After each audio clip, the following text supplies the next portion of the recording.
Alright, you're welcome. So today we're discussing malaria. So you're saying malaria, this is an acute protozoal infection which is transmitted by a female Anopheles mosquito caused by Plasmodium species, characterized by headache and fever. Okay, so what are these Plasmodium species? Okay, so there's Plasmodium vivax, Plasmodium malariae, Plasmodium falciparum, and Plasmodium ovale. There are some more. Okay. Plasmodium falciparum is the one that is common in Zambia. Okay, so what's the life cycle of malaria? So you are saying malaria is transmitted by a female Anopheles mosquito. So when this female Anopheles mosquito bites a person,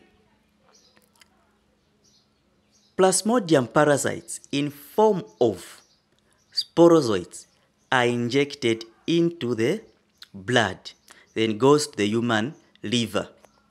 Okay. The sporozoites multiply in the liver cells asexually, not sexually, in 7 to 10 days. Then the sporozoites mature into schizoids, which rupture and releases merozoites. The merozoites infect red blood cells. Okay. So the ring stage trophozoites mature into schizoids, which rupture releasing merozoites. So some parasites would differentiate into male and female gametocytes. So these male and female gametocytes, they are the ones that are injected by a female mosquito during a blood meal. All right, so here's a diagram. Okay, so life cycle of malaria in a human being is asexual. Life cycle of malaria in a mosquito is sexual. Okay, so now a mosquito will bite a human being, okay, inject some sporozoites. So these sporozoites, they will go into the liver, infect the liver cells, okay, and the schizoids will rupture. Okay, so in the schizoids rupture, so this is what we call exoerythrocytic cycle. So they will rupture and the merozoites go into the blood. Okay, so this is the immature trophozoite ring stage. Okay, so these trophozoites, they will mature, okay, and the schizoids will rupture again, okay, and release some merozoites into the blood. Okay, so the merozoites are the ones that now will infect the red blood cells. Okay, and the patient will have some symptoms like fever, headache. Okay, so now these trophozoites, now they will differentiate into male and female gametocytes. So these male and female gametocytes, during another blood meal by a mosquito, they are the ones that are ingested by a mosquito. And the cycle, which is sexual now, in a mosquito takes place. Okay.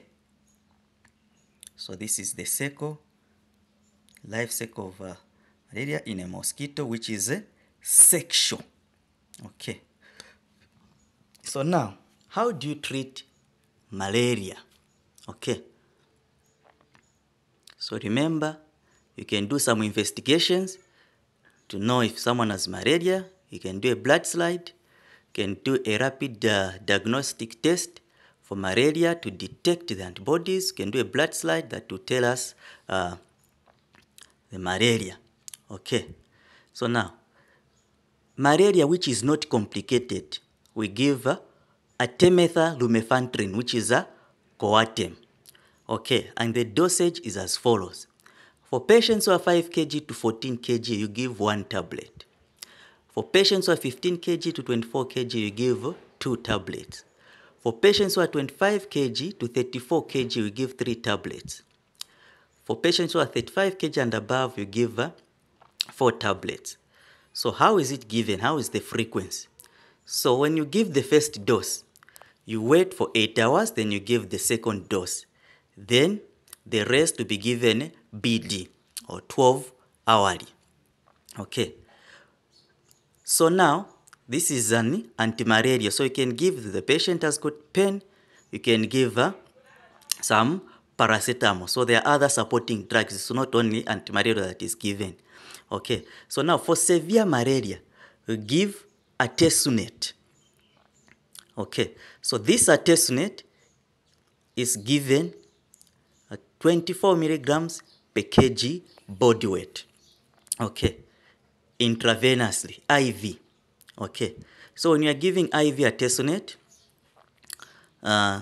you give it at 0, 12, and 24 hours. So when you say 0, 12, and 24 hours, for example, a patient, you give a first dose, okay, at 0. That 0 is at 6 hours. So for example, you give a patient at 6 hours, you add 12 hours. So meaning 12 hours plus 6 hours, it means the next time you give this artesunate, the second dose will be given at 18 hours.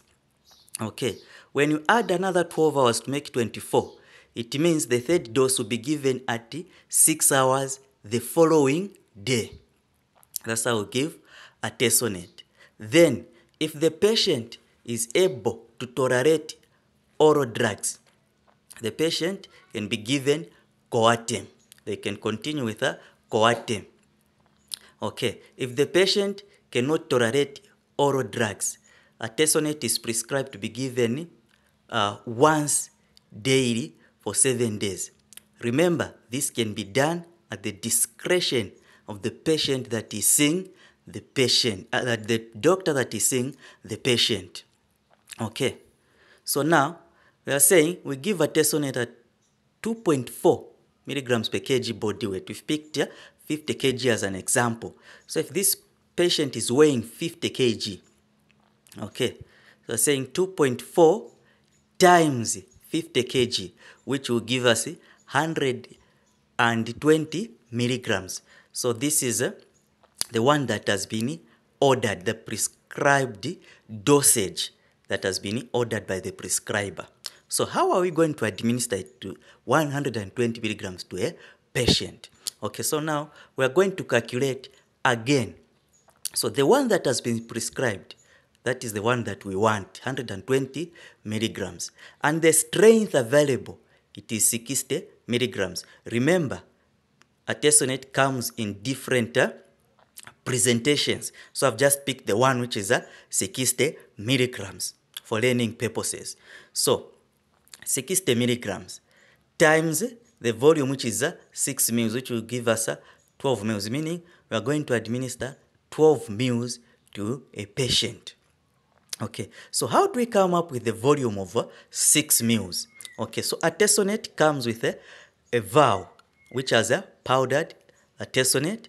Then there is 1 mil ampule of sodium bicarbonate and another 5 mil ampule of sodium chloride, which is a normal saline. So that is for a 60 milligram artesunate. So you start first by diluting, by reconstituting with 1 mil of sodium bicarbonate. Then you come with 5 mils of sodium chloride. So 1 plus 5, that's the one that gives us 6 mils. So that's the volume that we are going to use, the amount that we've used to reconstitute the drug. Okay, so that's how we give artesunate. Remember, there are other supporting drugs that are supposed to be given. If the patient is convulsing, you can give some diazepam. Okay, so, and many more. Remember, this is given by the person who is seeing the patient. That is a medical practitioner. Okay, so now, what will be the nursing care? What will be the nursing problems that people will find and the nursing diagnosis? I've just picked 3. There are more. We are saying hyperthermia related to infection, evidenced by raised temperature reading. So that's a nursing diagnosis. Okay, another one is headache related to prostaglandin synthesis, evidenced by patient verbalizing. Okay, another one will be fluid volume deficit related to excessive sweating and dehydration. So these are just some of the nursing diagnoses in malaria. There are many more. Okay, so thank you very much. Remember, this channel is not a substitute of school and the hospital. All right, so remember to take the patients to the hospital and take the drugs that have been prescribed by a medical practitioner. Until next time, bye bye.